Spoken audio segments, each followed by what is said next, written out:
Hello, everyone. First of all, my name is Sakar. I am a teacher at Karkhana, and I'm really looking forward to this session, though I know things have gotten complicated everywhere in the world. I hope we can still get something done today. Good afternoon, everyone. I think we have enough people that we can begin our practical session with Karkhana. So Karkhana is a social enterprise that focuses on giving students the right skills and attitudes so we can solve problems in their own way and eventually build their own future. Karkhana strongly believes that makers today are the shapers of the future. They create learning kits for middle school students to make teaching children as fun as possible, because children and our students are very resourceful. They can reshape their own environment and solve novel problems.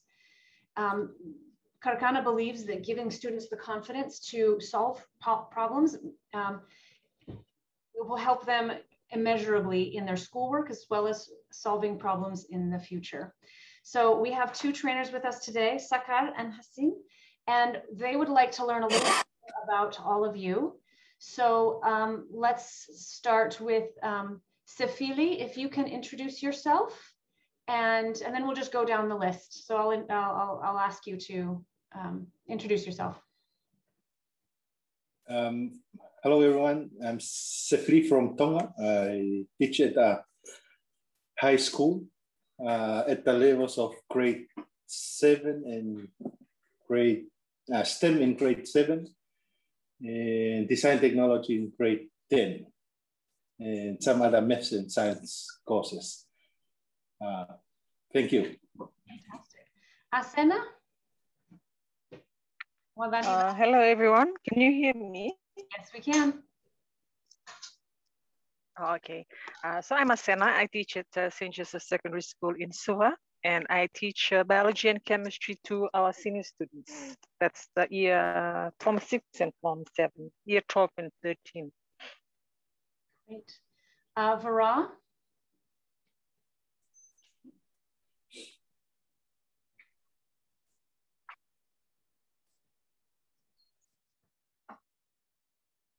Okay, we'll come back to Vara later. Josie? Good afternoon, everybody. My name is Joe. I used to take classes for the School of Biological and Chemical Sciences since from 2017 to 2020, half of the 2020. The second half of 2020 till date, I am with the research office at the University of the South Pacific, particularly looking after the agricultural scholarship in the region.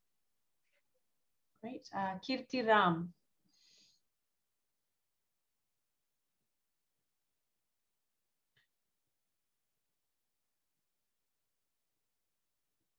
All right, we'll come back to Kirti. Mamau. Hi. Hi, my name is Mamau, and I look after the American Space here at the Tuvalu National Library and Archives. And these are the students who will be joining us for today. And it looks like you have materials to make a plane. Yes, we are ready. Fantastic. Malika, Dr. Sobi? Yeah, Mbulavinaka, everyone. My name is Malika Sobi, and I work for the Asia Foundation, but I'm happy to see Joe and other people here might remember me from USP, where I worked for many years prior to this. Great. Oleana.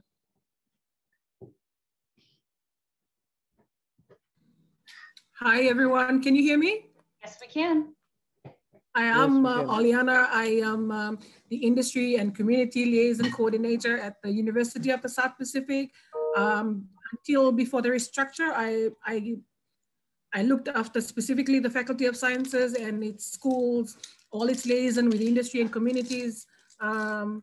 Anyone wanting to do things with the university, in particular Faculty of Science, and now I look after I'm part of the team that looks after liaison with across the university. And I'm happy to see Joe, who's also here. Joe was, as I alluded to earlier in the morning session, Joe was part of our group of facilitators that ran the FJ Steam Princess Camp back in January. Vinaka. Thank you. Razia. Hello, good afternoon, everybody. I'm Razia Bano from Lautoka, Fiji. I'm a school teacher by profession. Thank you. Thank you. Ruth.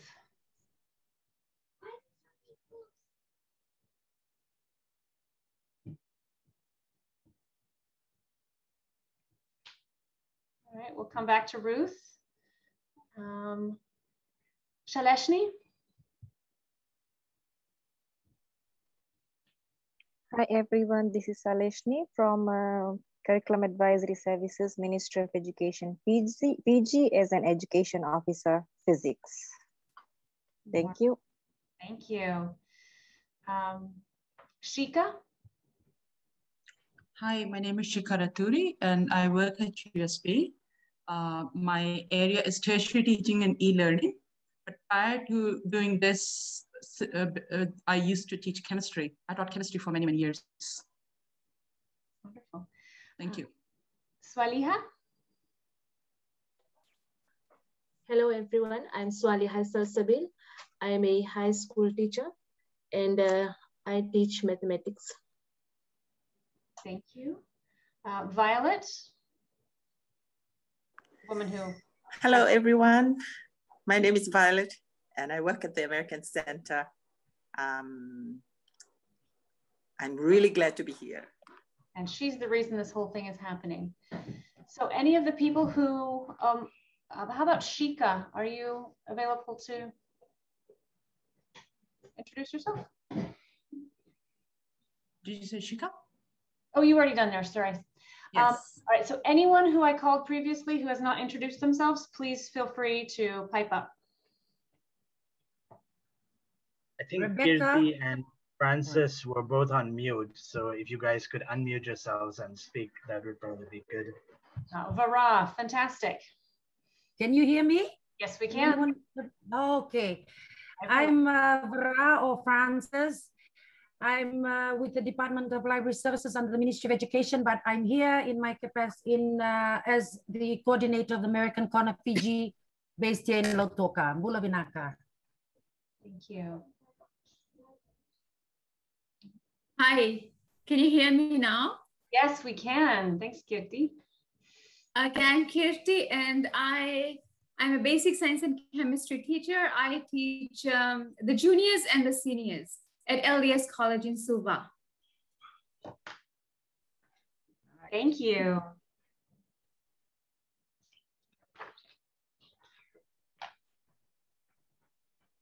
All right. All right, and if we don't have any more, anybody else, I think we'll turn it over to Sakar and Hassan. Yeah.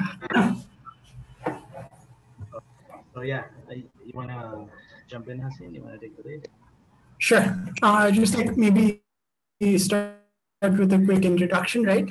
Hello, everyone. My name is Hassan. So I'm a teacher at Karkhana. So what we do is like what we do at Karkhana is we design learning experiences that are like making centered and that are like hands-on and experiential. So hopefully you will get a taste of like some of the sessions that we do with Karkhana that's fully project-based and fully maker-centered today as well. Saka, do you want to quickly introduce yourself? Then I can just go on with the session. Yeah. Sure. My name is Sakar. I'm also a teacher at Karkhana, and many of you work in more senior grades. So what we are about to do today is actually targeted at, I would say, perfect round grade 2, 3, 4. But don't imagine that these things can only be done in the lower grades. We can easily scale this up with a bit more complexity to high school or even university level students. So use your imagination on how you would, increase the complexity for the students you work with. Yeah. Great. So before we start, right, we saw in the calendar that there was an event about STEAM learning in the morning today. So maybe like quickly, if possible, you can share what you learned about STEAM and STEAM education today. So you can either type in chat, or you can either unmute your microphone and just share like really short thoughts on the learning from today about STEAM. So what topics were covered and like what was your takeaway from them? Yeah.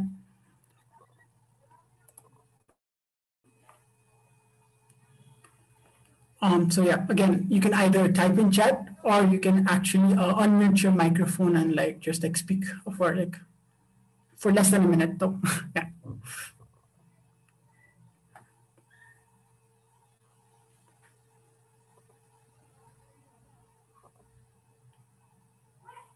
I think we're gonna have to call on people if there are no volunteers. People this morning was not as much about STEAM activities. That's our discussion tomorrow. This morning they talked a lot more about just the theory behind STEAM and STEM education. So Dr. Riley kind of gave a historical perspective of where it came from and where they are now, and then gave an example about what she talked about. So if anyone wants to talk about what we talked about this morning, chime.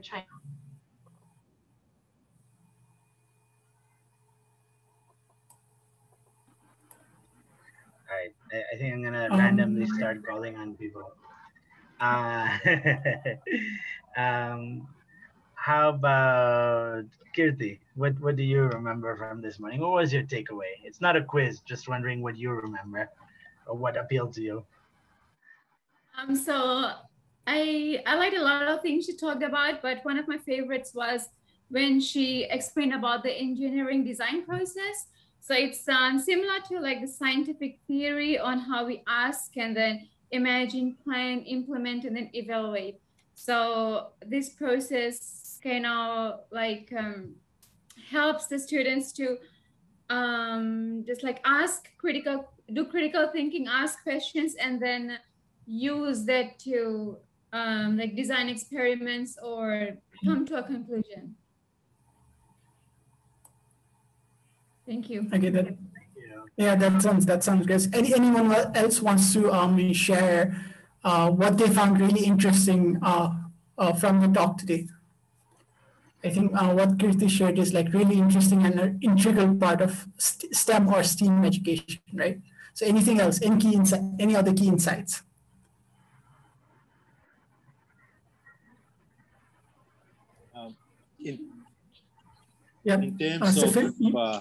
In terms of curriculum, a lot of our curriculum does not include STEM, let alone STEAM. So we are kind of in a very new situation. It's not demanded by our current syllabus, but we have to find ways into implementing them. I took note of the presentation this morning that where it is offered, it is included in the syllabus, and it's demanded that it is delivered by the schools. Okay. On our case, I would assume a lot of curriculum in the Pacific has not implemented STEM into its classes. But we have come through for the last 4 to 5 years, just implementing it outside of the syllabus as a co-curricular program. Okay, thank you so much, Safil, for your insights. So for this next activity, can I just share something there? Please. Sure. I joined late this morning, but I found Dr. Riley's presentation to be very inspiring. And one thing that I thought was of like in Fiji, our curriculum is so rigid. And even though we have the national curriculum framework, where we take in this critical thinking and giving children time to observe the environment and, you know, to just be aware of the learning and to make it like a learning centered education. But it's still very much examination driven.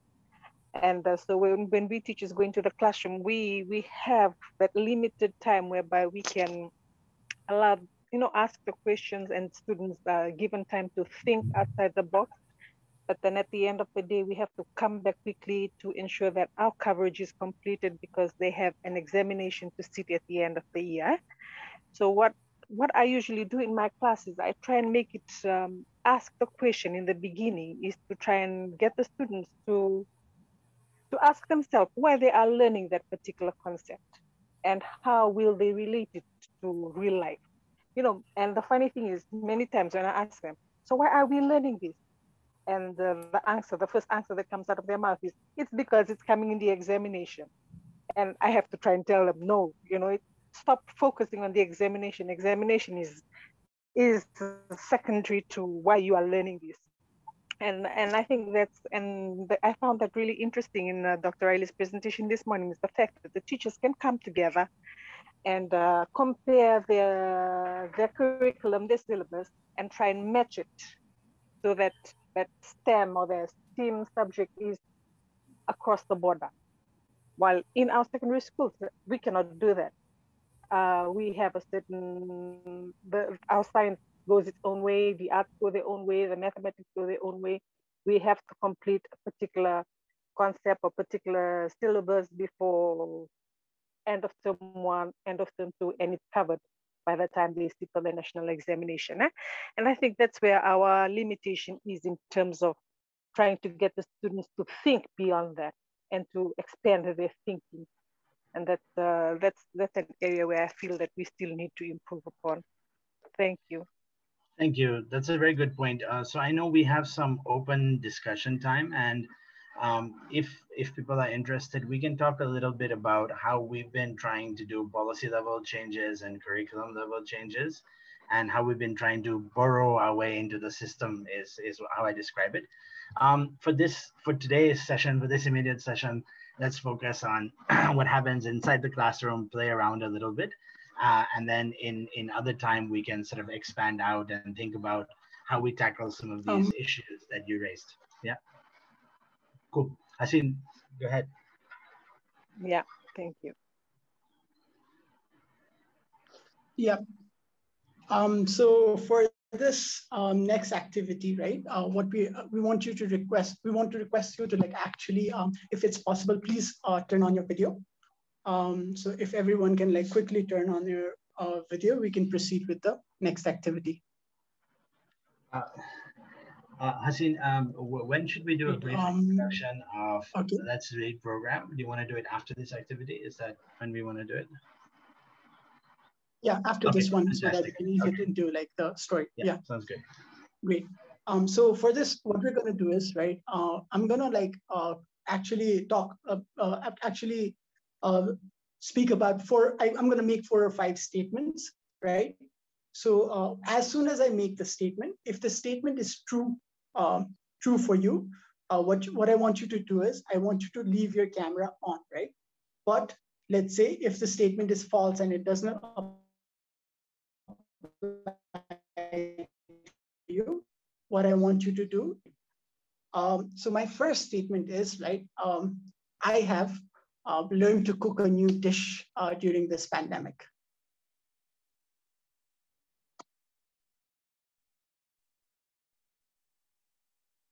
Okay, I see most of the cameras are on. So I'm guessing like all of us like are there like actually increasing our culinary skills during the pandemic. Great, sounds great.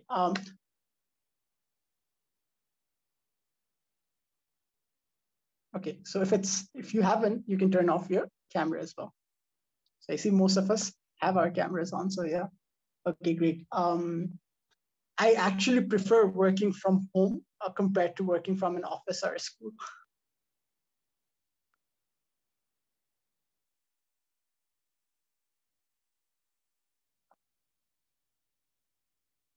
Okay, so some cameras are going off, right? So a lot of us actually are enjoying the pandemic in a way. So I've had my family or pet interrupt me during a virtual meeting.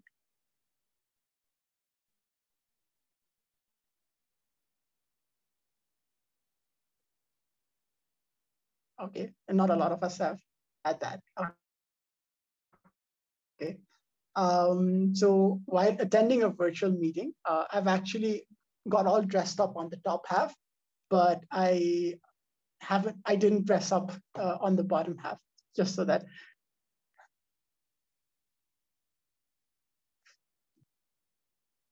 Okay, great. Thank you so much. Okay.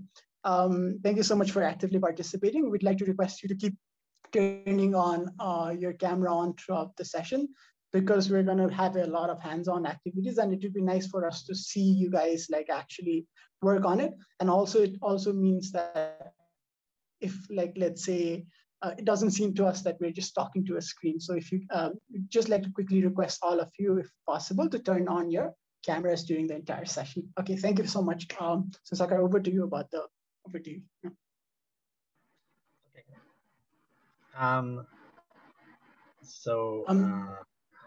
Yeah. Okay, so very quickly, I think Becca already did a pretty fabulous job talking about what we do in Karkhana. So and we'll have other opportunities to chat. So what we're actually gonna work on today is something that we developed in collaboration with the Asia Foundation's Let's Read program. Milike in a minute will tell us a bit more about the Let's Read program. But just sort of to give you a little bit of background, a lot of data says that reading is probably the most fundamental, most important activity for younger children. And so when we started thinking about how to work with younger children, it was important for us that STEAM or whatever integration is built on a base of reading. So by saying just that much, I'm going to turn the mic over for a quick introduction to what the Let's Read program is. Please. Hey, Bulabinak, everyone. It's Milika again, and it's lovely to see some familiar faces here, like Ruth and Shikar from USP. I've actually, like I said, I have a science background, and I taught at USP at third-year students for many years, but I've actually gone to the other end of the education spectrum now, so that I'm helping to facilitate the development of children's books through the Let's Read program. So I started work with the Asia Foundation in January of this year, and I'm the program manager for the Pacific Regional Office. They have 18 offices in Asia, and the newest office is this regional office for the Pacific that's being established, or re-established, I should say, here in Suva. Now, the Let's Read program is one of their flagship programs, and it was developed to address a critical need that was seen in many countries around the world, including here in the Pacific. And that is the need to have children's books that have characters that children can relate to, that have settings that children can relate to, and themes. And so by doing so, it'll engender a love for reading in children. If they can see themselves in those storybooks, it's more likely that they will cultivate a love for reading and a love for learning. And that was really the basis for the development of the Let's Read program. And it brings together talents in the local community with technology, because the Let's Read program has a digital library with some 5,700 titles in it. And those are some of them are contributions from publishers, but many have been developed by combining the talent in local communities with technology.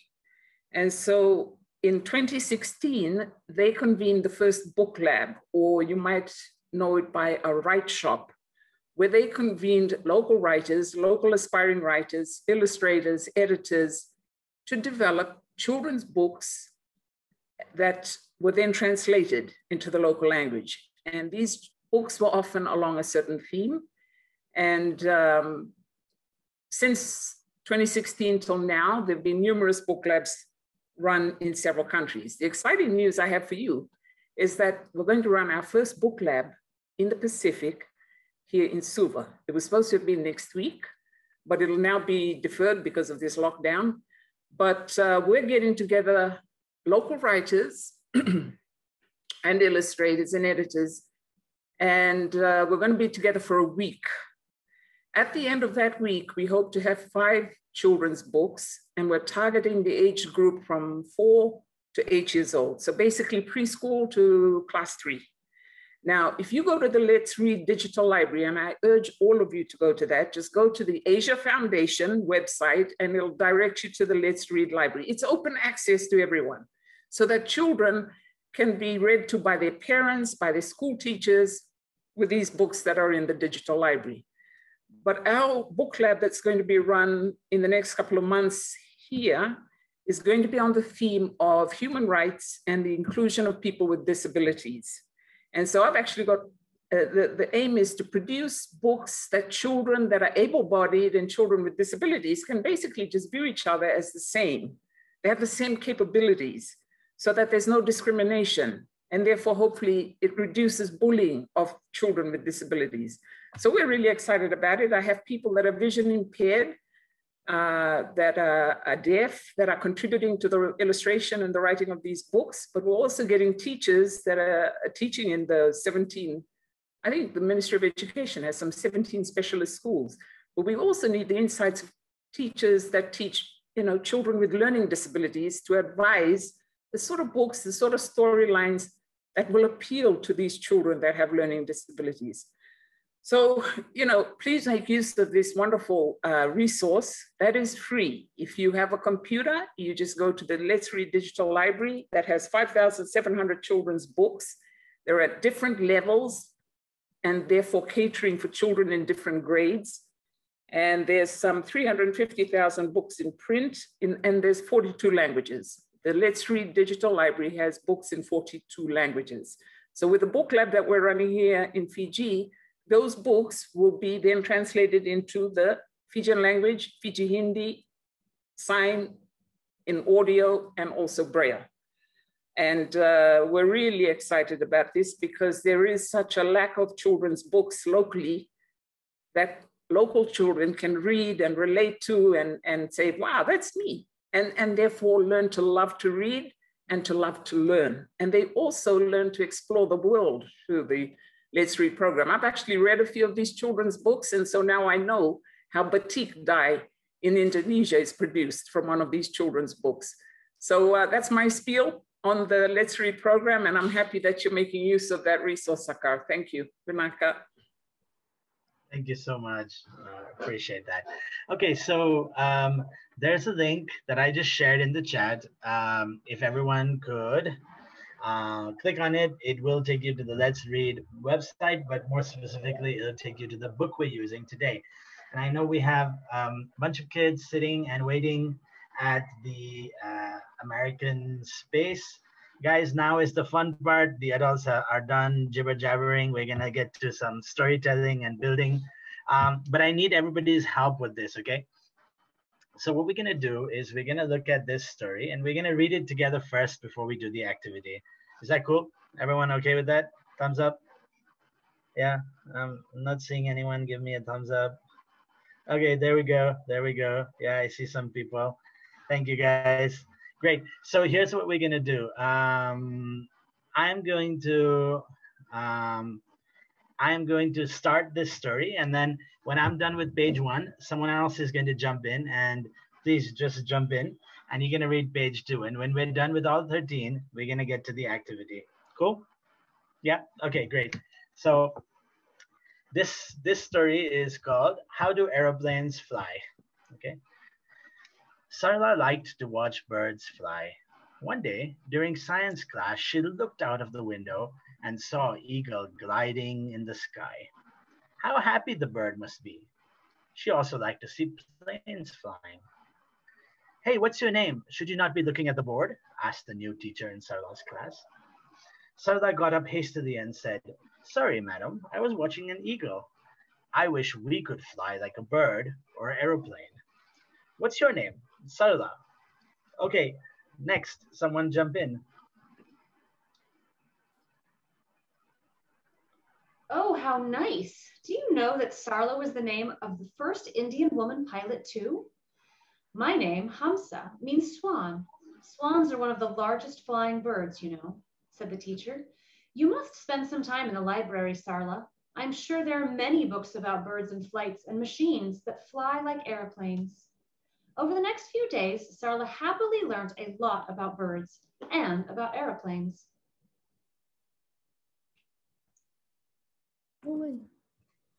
Anyone else? Sala learned that human beings can fly too, but not like birds. We can fly into any city in the world in an aeroplane, one of mankind's greatest inventions. With the help of this great machine, we can also experience the joy of being airborne. Birds are aerial creatures that do not need an external machine to fly. Usually, a bird's wings are bigger than the rest of its body. The wings are very light, making it possible for birds to fly.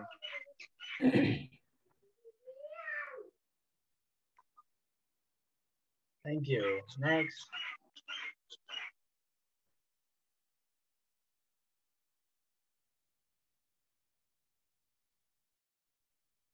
Can we turn to the next Any page? volunteers?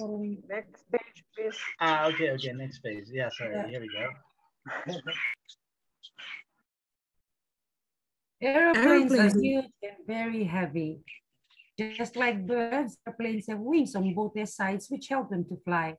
The wings of the plane are shaped just like those birds, curved on the top and flat on the bottom, which helps them to fly high up in the sky.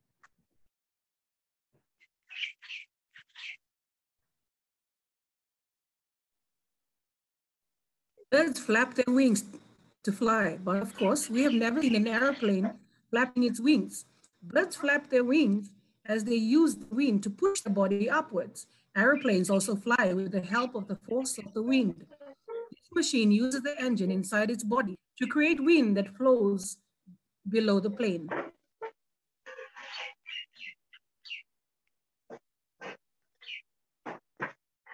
An engine is a very strong machine which acts like the brain of the plane. Just like a bird uses its mind and logic to navigate its flight, engines help planes to push them above the ground and to help them move forward. When the plane's engines burn fuel, they release hot gases at high speeds, which push on the air behind the engine, moving the plane forward.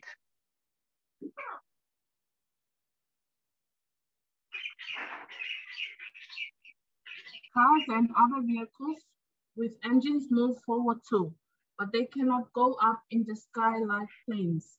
The wind flows over and under their wings, which are shaped like birds' wings, and lifts the plane into the sky and keeps it there. Planes also have tails, just like birds, to keep them steady and help them change direction.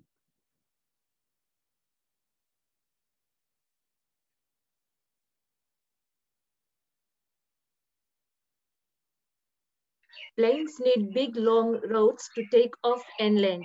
These long roads are called runways, and planes need to travel very fast on the runway before they can take off into the air. Planes need to gain a lot of speed to lift off in the air. Most planes can take off only if they are moving fast enough.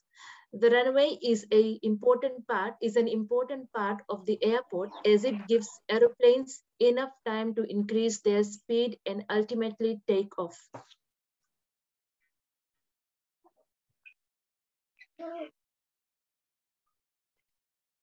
Planes know where they have to go because they are steered by pilots. The pilots control the plane from a place in the front of the aeroplane called the cockpit. They keep in contact with the airport, a place from where the planes take off and land, through very accurate and modern devices. Just like there are signals and police to help us on the roads, there are air traffic controllers who tell pilots when and where to fly and when it is safe to take off and land.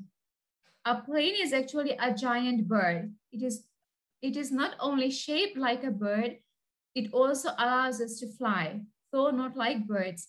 Sarla wants to be a pilot and fly airplanes when she grows up.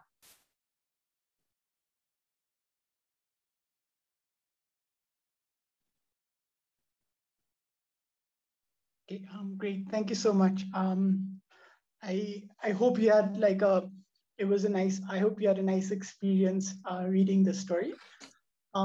So now, based on the story, right? So usually Sarla does want to like fly like a bird in the sky, and she wants to be a pilot when she grows up someday, right?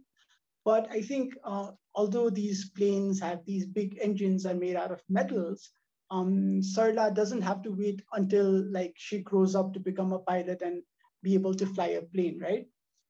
She can like actually maybe make something to fly, maybe a glider, which probably doesn't require any engines, right? So for the session today, what we're going to be doing is we're going to be helping Sarla actually make a flying device. That's a small glider called a loop glider. So what we're going to do is, if I've already like sent you the shared the worksheet in the email, but if you haven't got that, then I also shared this worksheet in the chat as well. So if you look at page number 2 of the worksheet, there are like there's a short instructions with photos and everything into how you can actually make a small loop glider with like really simple materials. So for the next 5 minutes, what I want you to do is like actually go through the instruction sheets in the second page. And let's like quickly just like have, I think you'll just need a paper and you'll need a straw. And also I think you'll actually need a tape, right? So by following the instructions, what I want you to do is like quickly create a loop glider, but by not taking more than 5 minutes. So let's try to do that. So if you can just like quickly turn on your video while you're making it, that'd be great. And also so that people can also see, let's say that you're actually what you're making as well. Sakar, if it's possible, if you can just unshare your screen so that we can focus on people's cameras as well. Yeah, great. So yeah, just a quick check. Does everyone actually have the link for the instruction sheet? Does anyone not have the link for the instruction sheet? Okay, looks like we're good. Yeah. Sorry, someone was about to say something. I cut them off. I'm sorry. Whoever that was, please go ahead.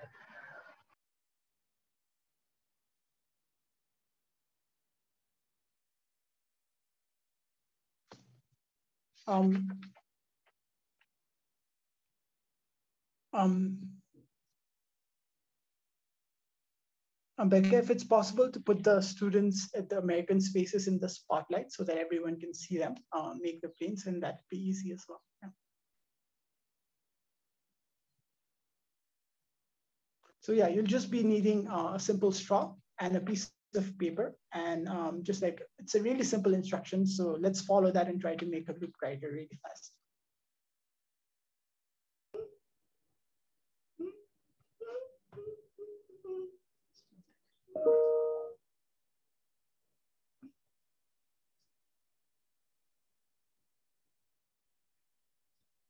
And Mamal, if you would like to put your camera on so we can watch your students build the plane. Thank you.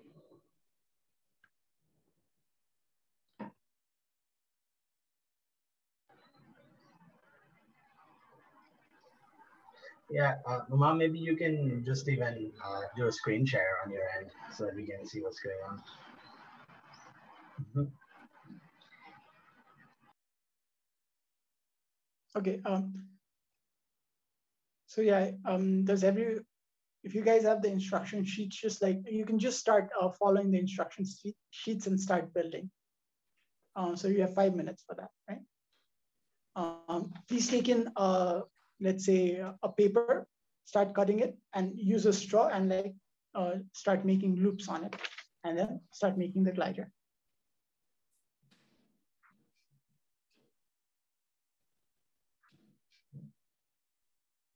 Yeah, so once again, just like want to make a small request to everyone to turn on their cameras so that we can see them. We can see you guys actually creating a loop glider of your own as well. I'll also start creating my own.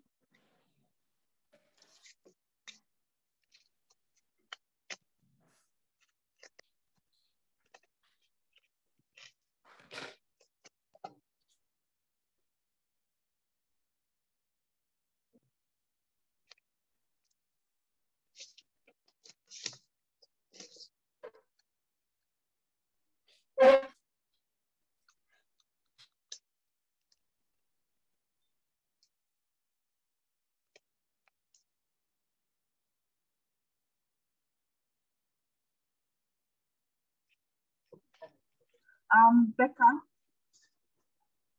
we don't have the instructions on the screen. Okay, so for the instructions, you need to cut two. So you should take your paper and cut two rectangles. So one is 2 centimeters by 16 centimeters. And the other one is 2 centimeters by 10 centimeters. So you have two narrow strips of paper. I think we can just share the instruction sheets with you. No. Okay, great. Thank you.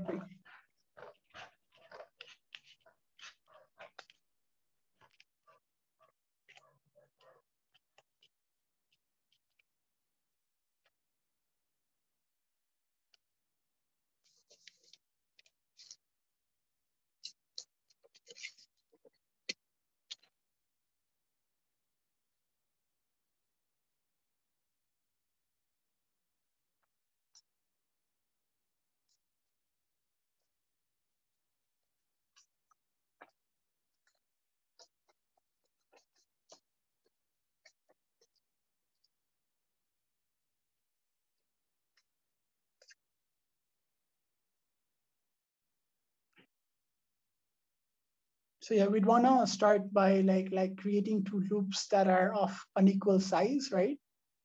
If you won't be able to replicate the exact size, that's okay. Just like make sure that the two loops that you're making are just like of two different sizes. So here's my first loop, right? Okay. I'm trying to create a second one as well.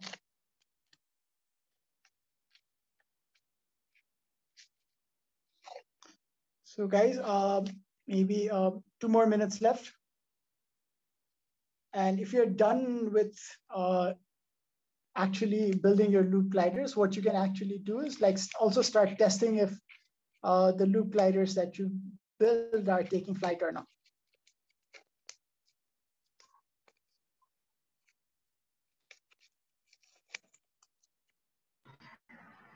How do you do that, Asin? Do you just throw it straight in the air, or how do you actually test them? Yeah, you just like throw it straight in there. Try throwing it in different ways. I think you can like quickly experiment, just like try throwing it straight sideways, right? See what happens.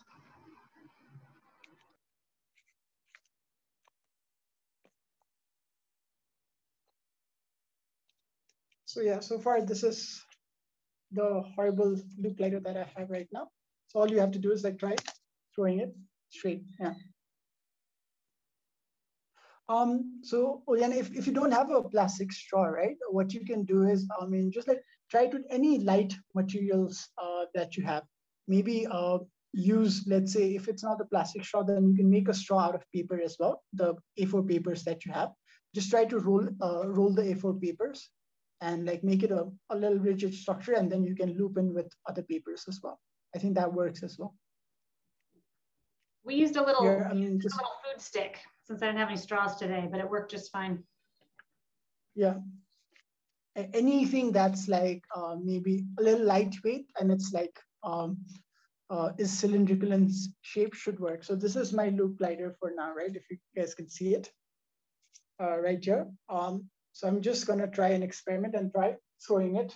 It's flying at least, yeah.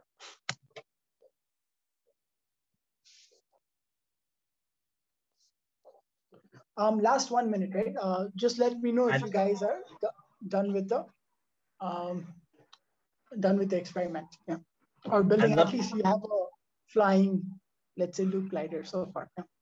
I'd love to see some. Sorry, Asin. I'd love to see some people throw their loop gliders straight at the camera. I think it would be fun to see. Maybe even like step away a couple of steps back and then throw it so that we can actually see it. Yeah, there you go. Yeah, Becca's doing it. All right. I don't know who that is, but that's a pilot in the making. Hi. Yeah. How's it going, Francis? Do we have one that you can throw at us? Yeah. Okay, Asina has something. That's okay. That's great. What about the students? Yeah, a little bit lower down, Asina. Take a step back and throw it a little bit lower down, straight at the camera. Okay, we'll try. Still trying to create a straw.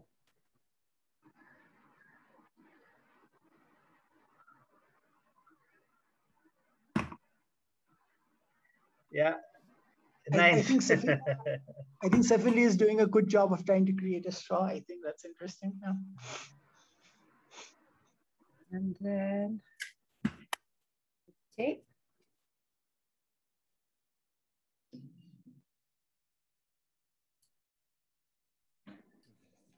Okay, let's, can we see some from the students as well, Mama?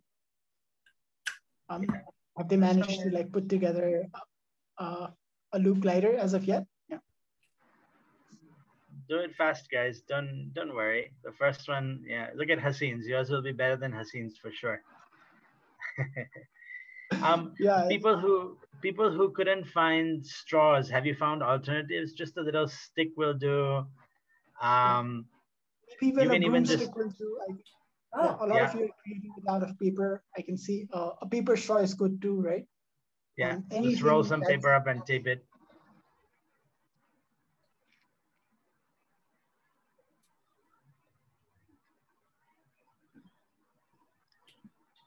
Just so that you don't have to follow the instructions in the measurement to the dot. I think the idea is just to create a small loop and a big loop to start with, right? Yeah. Yeah. Great. So while people are still building their straw, right? So I'd like to just like maybe take up the challenge a notch, right? So for those of you who've completed the first, I guess, the draft of the loop glider, the challenge now is to like actually make changes to your design, right? So that the loop glider actually glides further than before, right? So I want you to urge you to like try to make different changes. Like for example, so far, right? All of you have like tried with small loop and a big loop, right? So what do you think happens if you tried throwing it reverse, like with the big loop in the front and the small loop in the back? Did anyone try that? Because I saw a lot of you trying throwing the loop glider with like the small loop at the front end and the big loop at the back end, right? Can we just try it, reversing the loop glider and throwing it and see what happens? So what happened? Anyone wanted to share their experience?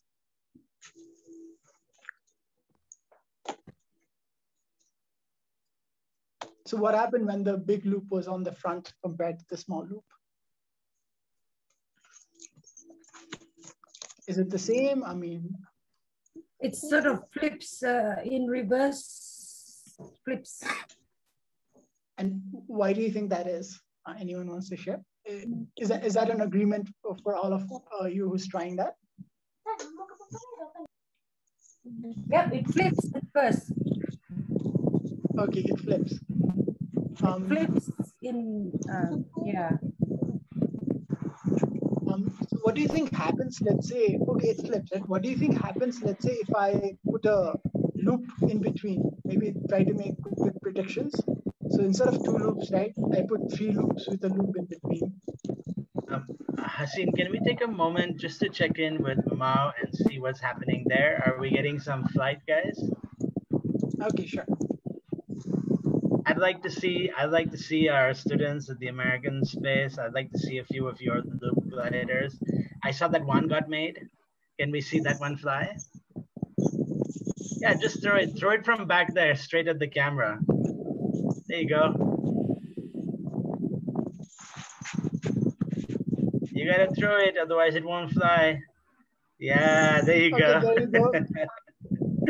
Nice, nice, nice. Okay, did you guys hear some of Haseen's questions over there? So yeah, I'll repeat myself once again, yeah, just so that. So what do you think happens, right? I saw you guys throw the glider with like, let's say, the small loop at the front and the back loop and the big loop at the back, right? So what happens if you reverse it and throw it like with the big loop in the front? Can you try that again?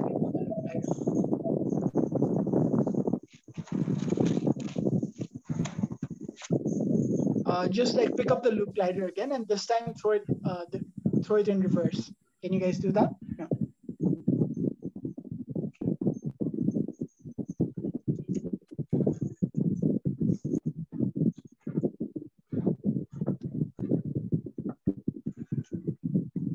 Okay, I don't.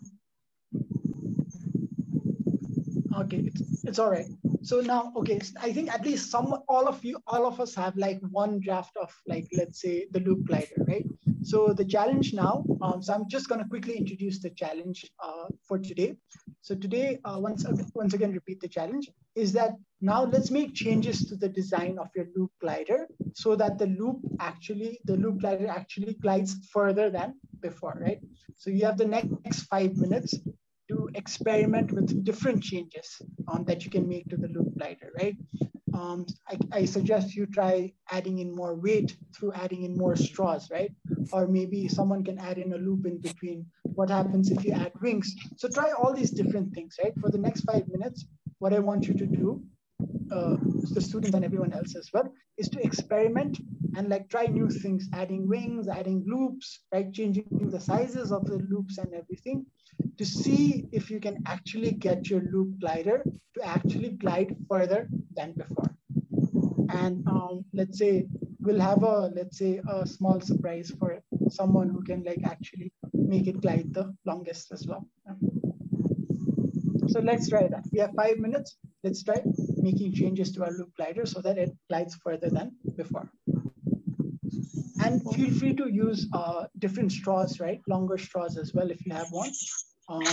Try to decrease the weight, try to increase the weight, and see what happens when the flight takes one, right? And I also want to urge all of you to like once you make the changes, maybe make predictions before, right?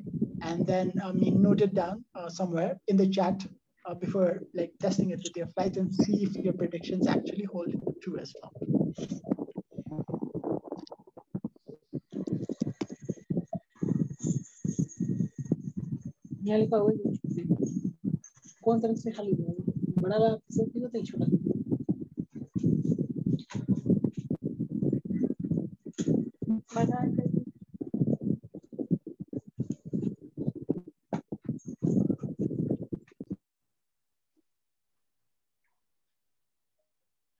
Also, like if it's possible, if you can just like tilt your camera so that we can actually see you building the loop glider, that would be great. Yeah.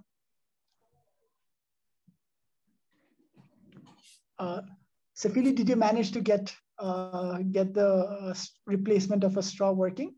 Yes. Okay, yes. I see that. Let's try throwing it in the camera. Yeah, I see a lot of people have engineered a replacement for a straw. That's great. Yeah.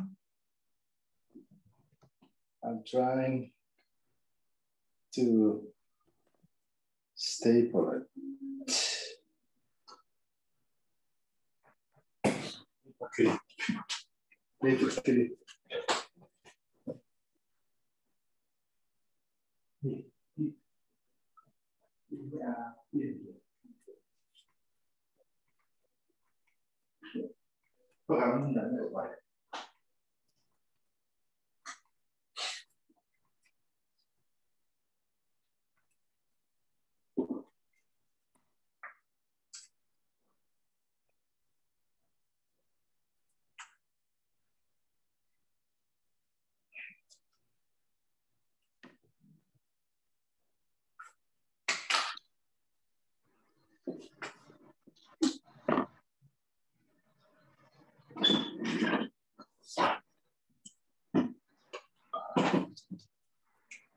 Okay, go ahead. Oh, it is taking flight. Great. So guys, so those who've again finished your first draft, right? Also to the students, now try making changes to the glider so that the glider actually flies further, right? You can add wings, you can add more loops, maybe add more straws, try different things, right? And see how the changes affect the flight.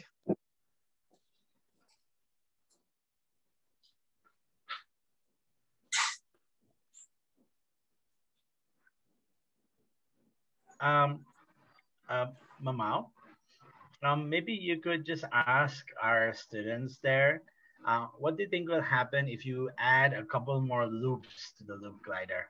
Maybe we can just get some answers from them, and then we can hear from, once we get some answers from them, maybe we can hear from other people too. Just sort of, random guess. What do you think will happen if we add more loops?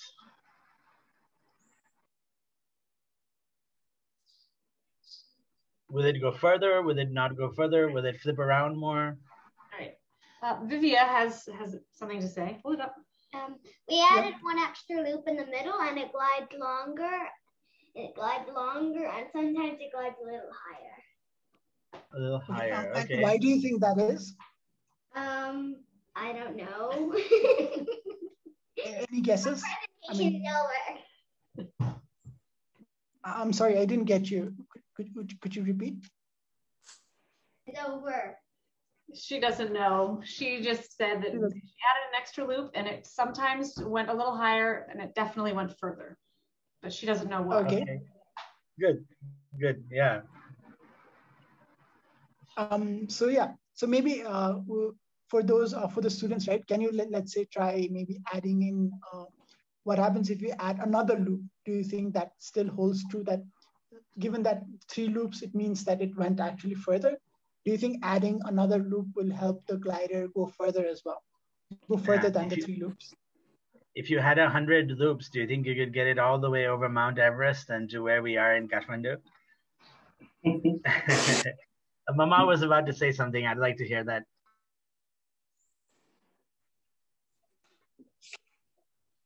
They're still working on the function. We'll try and see.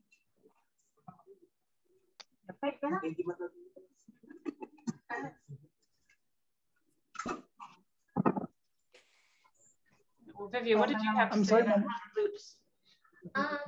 Well, if we put 100 loops on it, it would just too heavy for us to throw it, and also it would probably just make an avalanche. make an avalanche. Okay, that's interesting. Yeah. So maybe let's try it. Maybe not with 100 loops, but let's see if we can like make 4 or 5 loops. Do you think it'll go further? So let's try that out as well. Try adding in more loops if it's consistent, like it actually goes let's say further than 2 loops as well. And for other people, right? Do share what you've been trying as well, and also what different things you've been trying or changes you've been making to the loop glider, and is it actually working to get the loop glider to glide further, or even maybe the flight is like actually worse than before. So Safeli, I'm sorry if I'm saying you guys' names wrong. Is trying to make the loops wider rather than bigger, I think, right? That's what I noticed on your attempt. Is that what you were going for? Can you tell us a little bit about what you were thinking? Yes, I'm just thinking.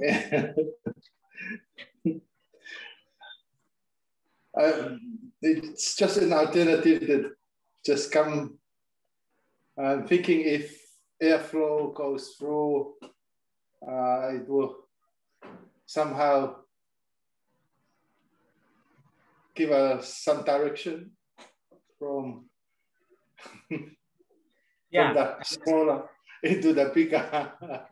Right.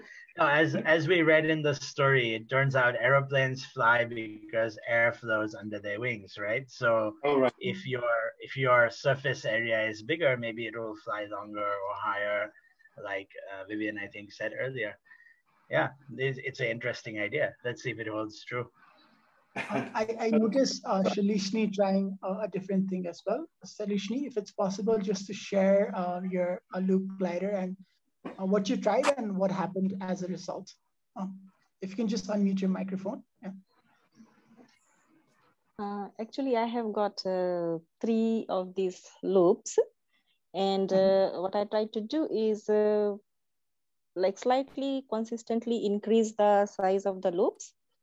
So that what my point was, so that the air could enter from one end, and then it expands, the particle have more space through the loops, when it glides through, and then trying from the other side, more air particles entering from here, and then streamlining towards the end. So I have tried both ways, and I could see that when it went through this smaller one, that it went a bit faster. So to my understanding, I think it is something to do with the Bernoulli effect, the movement of the velocity of the particles. When the particles have a higher velocity, the pressure is lower. And that is the main principle behind which the aeroplanes fly. That is how I can explain that. Great. And so, is there, let's say, was there a difference between just like adding 2 loops and adding an extra loop?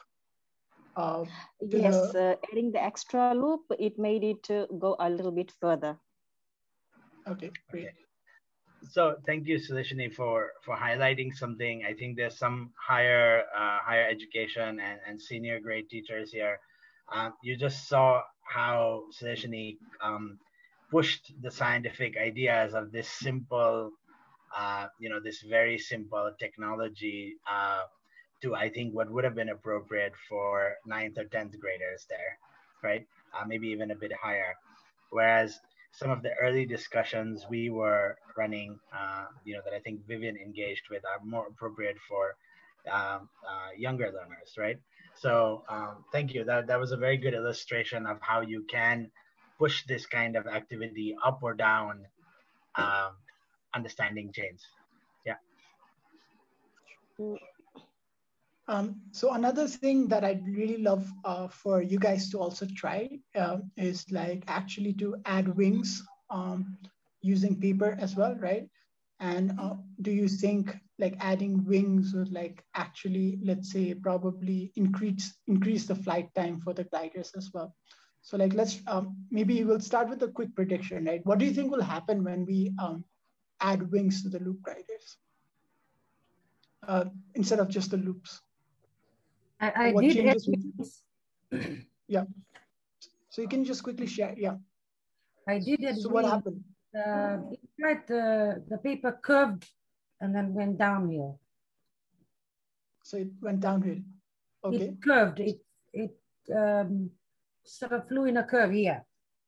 And then downhill. So Francis, maybe would you wanna maybe try explaining why do you think that happened? I did not take sides. Okay, let's see though. I'd love to see it even curving if one way. So yeah. I'm assuming the bigger loop it's not in total proportion with the smaller loop, and maybe it's carrying the weight and making it curve the same way every time I tried. Yeah. Yeah. So anyone probably else wants to also like maybe try explaining why the glider actually curved when, let's say, Francis tried to add wings. Anyone? I think a lot of you are science educators here. Like maybe try explaining why do you think the actually the glider curved while Francis tried to add wings. I know Safili is trying as well, adding wings. Is it the same? Are you experiencing the same phenomenon that Francis is experiencing when you added wings? It seems to hold in the air for a bit longer time. Okay. But not. It curves down. Okay. So that's interesting. So we had two maybe interesting observations with the wings, right? Francis, it's curving down, whereas Safili, it's actually holding up, let's say, longer than usual, right? So if it's possible, just to maybe quickly show both of your planes on the camera, just to see the constructions. Right.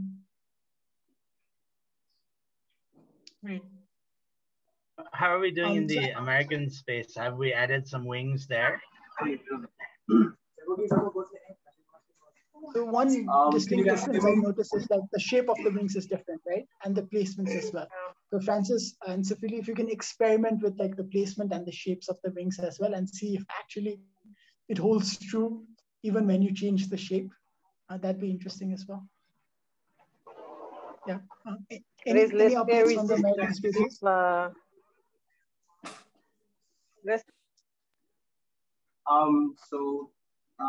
Me and my friends here, we added one more loop in the middle, which is kind of a bit bigger than the first loop, but a smaller foot than the last loop. That way it's kind of in between the both sizes. Yeah. And we measured it and then we put it in the middle. And instead of flying straight, it's more gliding a bit upwards, but then when it's kind of far, and then it goes back down. However, we think that it's because the air that flows through the first loop is actually amplified when it goes backwards. So that way it can hold the straw a bit up in the air longer than a normal two-loop glider would. So adding an extra loop actually makes it more able to carry the weight of the straw. That way, making it glide for a longer period and a longer distance. Great, thank you very much. Question, great, thank you so much. Okay, I have one more question, right, for you guys. So, what if, like, let's say you've added a for the American spaces, that is, what if you added a fourth loop to the straw? Do you think the flight time will actually increase or decrease? Well, if we add a fourth loop, I think there is a possibility that the time will decrease because of the weight acting on the straw. But I think it all depends on the paper, like the size of the loop and how it can affect its distance and also its time flying. So can I ask you, like, maybe take the next 2 minutes, right? We made a prediction. Try adding a fourth loop to the straw and see if your prediction actually holds true. Let's try. I would actually suggest something slightly different. There are 2 or 3 groups of you there. Maybe you can try different ways of adding a fourth loop. Maybe some of you can add a fourth loop on the same size straw. Some of you can try joining 2 straws and then adding, a fourth loop on a longer glider. And then let's see what happens with all the different setups. Asina had something to share. Sorry if I'm before that. Asina, I think you had something to share, right? I think he has already mentioned what I wanted to share. Something about air resistance and how the small loop has less friction compared to the bigger one. Something along that line. Yeah. Yeah. Kirti, we haven't seen your glider. Can we see your glider? I have like 5 loops in here. 5 loops! Oh my God! Let's throw it at us. Let's see it fly. Okay. It's very heavy. I put like an extra straw. Yeah. But it flies better when I do it in open space. Okay. Is it actually gliding when you do it in an open space, or is it too heavy and it's crashing quickly? Yeah, it's not it's crashing. Okay. But I just wanted to ask. Yeah, go ahead. For the wings, is it because I'm not very well versed in physics, but is it because that when air comes in contact with the wings, then the air splits and you have this this air that is acting under the wing and air that is acting over the wing. So the air pressure under the wings is greater than the air pressure that is over the wings, which creates a lift.